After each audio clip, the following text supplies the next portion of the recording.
আসসালামু আলাইকুম আপুরা, কেমন আছেন আপনারা সবাই? প্রতিদিনকার মতো আজকেও আমি আপনাদের জন্য খুবই সুন্দর একটি বর্ডার লাইনের ডিজাইন নিয়ে হাজির হয়ে গিয়েছি। এখানে আমি খুবই সুন্দর একটা ইউনিক স্টাইলের গোলাপ ফুল দিয়ে একটা সুন্দর বর্ডার লাইন ক্রিয়েট করে নিয়েছি। এখানে আমি ডিজাইনটি আর্ট করে নিয়েছি হচ্ছে জেল পেন দিয়ে। ডিজাইনটি চওড়ায় আছে মোট 4 ইঞ্চির থেকে একটু বেশি হতে পারে। ডিজাইনটি আমি গোলাপ ফুলের থিমের উপরে আর্ট করে নিয়েছি। আমি বড় বড় গোলাপ ফুল দিয়েছি, ছোট ছোট কিছু পাতা দিয়েছি, সুন্দর একটা আউটলাইন ক্রিয়েট করে নিয়েছি এবং উপরে ছোট ছোট কিছু গোলাপ ফুল দিয়ে নিয়েছি। এই ডিজাইনটি করার জন্য আমি ফার্স্টেই যেই সেলাইটা দিচ্ছি এটা হচ্ছে এমনি একটা ভরাট সেলাই, যেটা বেসিক ভরাট সেলাই থাকে সেটা দেওয়ার জন্য আমি গোলাপ ফুলের ভিতরে যেই কড়িগুলো আছে ওগুলোতে আমি রানী গোলাপি কালারের সুন্দর একটি লাচ্ছি সুতা দিয়ে এই ভরাট সেলাইটা দিয়ে নিচ্ছি। এখানে আমি ডিপ রানী গোলাপি কালার বা ম্যাজেন্টা কালার সুতা দিয়ে সুন্দর করে এই ডিজাইনটা কমপ্লিট করে নিচ্ছি বেসিক কিছু স্টিচ দিয়ে। এখানে আমি এই সেলাইটা কমপ্লিট করে নিচ্ছি এবং উপরে যেই পাতাকড়িগুলো আছে সেখানে আমি হালকা গোলাপি কালার সুতা দেব। মূলত এই গোলাপ ফুলের ভেতরে আমি 3টা সুতা দিয়ে ডিজাইনটা কমপ্লিট করে নেব। তারপরে আমি চলে যাচ্ছি ভিতরের কাজে, ভিতরের পাতা এবং কড়িটা করার জন্য। এখানে আমি সুন্দর একটি ডিএমসি সুতার ব্যবহার করেছি, একদম কচি কলা পাতা কালারের সুন্দর একটি সুতা এখানে আমি চুজ করে নিয়েছি দেওয়ার জন্য, যাতে ডিজাইনটা দেখতে অনেক সুন্দর লাগে এবং এই সাদার উপরে যে কোনো সুতা দিলেই যেহেতু ভালো লাগে, এই সুতাটা দিলেও ডিজাইনটা কিন্তু চমৎকার সুন্দর লাগতেছিল দেখতে, তাই ভাবলাম এই সুতাটা আমি দিয়ে নিই। এখানে আমি সুন্দর একটি আহ, ভরাট সেলাই দিয়ে নিচ্ছি। এখানে আমি ফিশবন স্টিচটা দিচ্ছি না, যেহেতু পাতার ভিতরে সব জায়গায় ভরাট স্টিচটা দিচ্ছি সেজন্য আমি এই পাতাগুলোতে ভরাট দিয়েছি। ভিতরে যে ছোট্ট একটা কড়ি আর্ট করে নিয়েছিলাম সেখানে আমি সুন্দর করে ফ্রেঞ্চ নট সেলাইটা দিয়ে এখানে আমি সুন্দর করে এই কড়িটা ভরে নিচ্ছি। 4টা স্টিচ দিয়েছি আমি এখানে, একটা 4টা কিংবা 3টা স্টিচ দিলেই কিন্তু এটা ভরে যাবে, দেখতেও কিন্তু সুন্দর লাগবে। এরপর আমি চলে যাচ্ছি বাইরের কড়িগুলোতে। এখানে আমি হালকা একটা গোলাপি কালারের সুতা নিয়েছি, এটা হচ্ছে লাচ্ছি সুতা, সুতি লাচ্ছি সুতা দুটাই আমি ব্যবহার করেছি। এখানে সুন্দর করে আমি সেলাইটাও কমপ্লিট করে নেব বেসিক স্টিচ দিয়ে। গোলাপ ফুলের ভিতরে কিন্তু এরকম বেসিক স্টিচ দিয়ে ডিজাইনটা করে নিলেও কিন্তু সুন্দর লাগে। ফুলটা কমপ্লিট করে নেওয়ার পরে আপনারা বুঝতে পারবেন ফুলটা আসলে অনেক সুন্দর হয়েছিল দেখতে।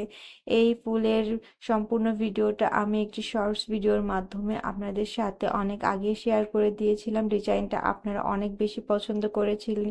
সাদার উপরে আসলে যে কোনো সুতায় যে কোনো কালারই অনেক সুন্দর ফুটে ওঠে। সাদার উপর সাদা দিয়ে কাজ করা আমার একটা 3 পিস করা আছে, সেটা আমি একসময় আপনাদের সঙ্গে শেয়ার করে দেবো। আপনারা কিন্তু সাদার উপর সাদা দিয়ে কাজ করলেও দেখতে অনেক সুন্দর লাগবে। সাদা আমরা পছন্দ করি না এরকম কোনো মানুষ নেই, সাদা আমাদের সবারই পছন্দ। সাদা মানেই তো সুন্দর আর শুভ্রতা। সাদা জিনিস দেখতেও খুব সুন্দর লাগে এবং সাদার উপরে কাজ করতেও খুব সুন্দর লাগে। তো এই তো কথা বলতে বলতে আমার গোলাপ ফুলটা করা শেষ হয়ে গিয়েছে, দেখুন তো কি চমৎকার লাগছে। তারপরে আমি আস্তে আস্তে 3টা ফুলই করে নিয়েছি। করে নেওয়ার পরে উপরে যে ছোট ফুলটা ছিল সেটাও আমি সেম একই স্টিচ দিয়ে একই সুতা দিয়ে ডিজাইনটা কমপ্লিট করে নিচ্ছি। এখানে আমি বেসিক স্টিচটা দিয়ে নিয়েছি সুন্দর একটি গোলাপি সুতা দিয়ে, যেহেতু আমি বড় ফুলেও সাইডে গোলাপি কালারের সুতাগুলো দিয়েছিলাম হালকাটা, সেজন্য ছোট ফুলের সাইডেও গোলাপি কালার হালকা সুতাটা দিয়ে স্টিচটা করে নিচ্ছি। সেলাইটা করা হয়ে গেলে আমি ভিতরে সেলাইটায় যাব। এই ডিজাইনগুলো এরকম ভাবে করলে কি যে চমৎকার লাগে, যখন আপনারা এইরকম একটা ডিজাইন করে পরবেন তখন বুঝতে পারবেন আসলে ড্রেসটা কত সুন্দর হয়েছে। এই ডিজাইনে যদি গলার ভিডিওটা চান তাহলে অবশ্যই আমাকে সুন্দর একটা কমেন্ট করে দেবেন, কমেন্টের মাধ্যমে জানিয়ে দেবেন আপনার নেকলাইনের ভিডিওটা চান কিনা। যদি চেয়ে থাকেন তাহলে অবশ্যই আমি চেষ্টা করব আপনাদের মাঝে এই ধরনের ভিডিওগুলো শেয়ার করে দেওয়ার জন্য। সব সময় আমি যেহেতু গলার ডিজাইনটা আর্ট করে আপনাদের সঙ্গে শেয়ার করি, সেহেতু এই ডিজাইনটা আপনাদের সাথে আমি আর্টের মাধ্যমে শেয়ার করে দেব। যেহেতু এই বর্ডার লাইন ডিজাইনটা আমার শেয়ার করা হয়নি আর্টের টিউটোরিয়ালটা, সেটা আমি চেষ্টা করব আপনাদের সাথে আর্টের মাধ্যমে শেয়ার করে দেওয়ার জন্য। এখানে দেখতে দেখতে আমার মাঝখানের কড়িগুলো এমব্রয়ডারি করা শেষ হয়ে যাচ্ছে প্রায়।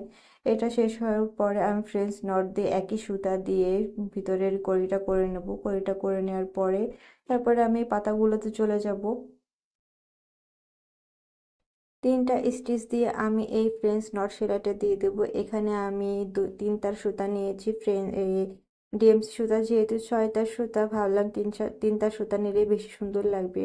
যেহেতু এই কাজটা সুন্দরী সুতা দিয়ে করা, সুন্দরী সুতা যেহেতু পাতলা হয়, যদি এর মাঝে আমি ডিএমসি সুতা মোটা করে দিই তাহলে ডিজাইনটা দেখতে ভালো লাগবে না।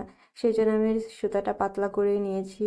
ওই সে কাজটা করার পরে আমি চলে যাচ্ছি পাতাগুলোতে। পাতাগুলোতেও সেম আমি ভরাট সেলাইটা দিচ্ছি। ভরাট সেলাইটা দিয়ে আমি এই পাতাগুলো সুন্দর করে কমপ্লিট করে নেব। কচি পাতা কালারটা যেহেতু কচি কলা পাতা কালার, সেই জন্য কিন্তু এই কালারটা সাদার উপরে অনেক সুন্দর মানাচ্ছে। আপনারা দেখলেই বুঝতে পারছেন কত সুন্দর। এই 3টা কালারই এই সাদার জন্যই মনে হচ্ছে তৈরি হয়েছে। এত সুন্দর শুভ্রতা ছড়াচ্ছে এই ডিজাইনটি। আমি করতেছি আর মুগ্ধ হচ্ছি। আপনাদেরও হয়তোবা এই ডিজাইনটা অনেক ভালো লাগবে। আসলে সবার চয়েস তো একরকম হয় না। কারোর চয়েস হয়তো ভালো লাগবে, কারোর ভালো লাগবে না। যাদের ভালো লাগবে তারা অবশ্যই সুন্দর একটা শেয়ার দিয়ে দিবেন, সুন্দর একটা কমেন্ট করে দিবেন, এবং আমার পেজটিকে ফলো দিয়ে দিবেন। যারা আমার চ্যানেল থেকে দেখছেন চ্যানেলটি সাবস্ক্রাইব করে নেবেন। আমি এই পাতাগুলো বেশ কয়েকটি আপনাদের সেলাই করে দেখাবো। কথা বলতে বলতে আমি উপরের পাতাগুলো কমপ্লিট করে নিচের পাতাগুলোতে চলে এসেছি। এইখানে চাইলে আমি আপনাদের ফিশবন স্টিচ দিয়ে দেখাতে পারতাম, কিন্তু দেখালাম না, কারণ এখানে আমি যেহেতু বেসিক ভরাট এমব্রয়ডারি যেটা আছে সেটা দিয়ে এই ডিজাইনটা কমপ্লিট করে দেখাচ্ছি, সেহেতু আমি ভাবলাম এখানে সব কিছুতেই ভরাট এমব্রয়ডারিটাই রাখি। এই এমব্রয়ডারিগুলো কিন্তু দেখতেও সুন্দর লাগে আর করতেও কিন্তু অনেক সহজ। তাই ভাবলাম আমাদের যারা বিগিনার্স আপুরা আছেন তারা কিন্তু আপনার পছন্দের ড্রেসটিতে এরকম সুন্দর করে একটা ডিজাইন ক্রিয়েট করে নিতে পারবেন। দেখতে কিন্তু অসম্ভব সুন্দর লাগবে। এইখানে পাতার উপরে যে কড়িগুলো আমি আর্ট করে নিয়েছিলাম সেখানে আমি বেসিক একটা স্টিচ দিয়ে নিচ্ছি এরকম সুন্দর করে। খেজুর পাতার মতো স্টিচ দিয়ে নিলেও কিন্তু অনেক সুন্দর লাগবে। তাই ভাবলাম এখানে আপনাদের খেজুর পাতা স্টিচটাই দেখাই। তো উপরে সব কাজ কমপ্লিট করার পরে আমি চলে যাচ্ছি এটার আউটলাইনে। আউটলাইনটা করার জন্য এখানে আমি সুন্দর করে লাখনো স্টিচটা দিচ্ছি। ব্যাক স্টিচের মতো করে দুই পাশ দিয়ে উঠিয়ে এই ডিজাইনটা আমি কমপ্লিট করে নিচ্ছি। আমার ক্যামেরার কারণে লাখনো স্টিচের নিচের স্টিচগুলো বোঝা যাচ্ছে না, কিন্তু সামনাসামনি কিন্তু অনেক সুন্দর লাগতেছিল, নিচ দিয়ে অনেক সুন্দর বোঝা যাচ্ছিল লাখনো স্টিচটা। এখানে এরকম একটা স্টিচ করে নিলেও কিন্তু ডিজাইনটা দেখতে অনেক সুন্দর লাগবে। পাতার যে কালারটা ছিল সেই কালারটাই চুজ করে নিয়েছি আমি এই ডিজাইনটা করার জন্য। এই নিচের এই ডিজাইনটা কমপ্লিট হয়ে যাওয়ার পরে আমি চলে যাচ্ছি এর ছোট ছোট পাতাগুলোতে। এইখানে আমি দিয়েছি লেজি ডেজি স্টিচ দিয়ে সুন্দর করে এই পাতাগুলো আমি এমব্রয়ডারি করে নিচ্ছি। দেখতে কিন্তু অনেক সুন্দর লাগতেছে, যেহেতু ডিএমসি সুতার কাজ এখানে করতেছি। ডিএমসি সুতার যে কোনো কাজই অসম্ভব সুন্দর হয়, যেহেতু এই সুতাগুলোর কালারগুলো অনেক সুন্দর হয়, যার কারণে এই সুতাগুলোর কাজগুলো দেখতেও কিন্তু অসম্ভব সুন্দর লাগে।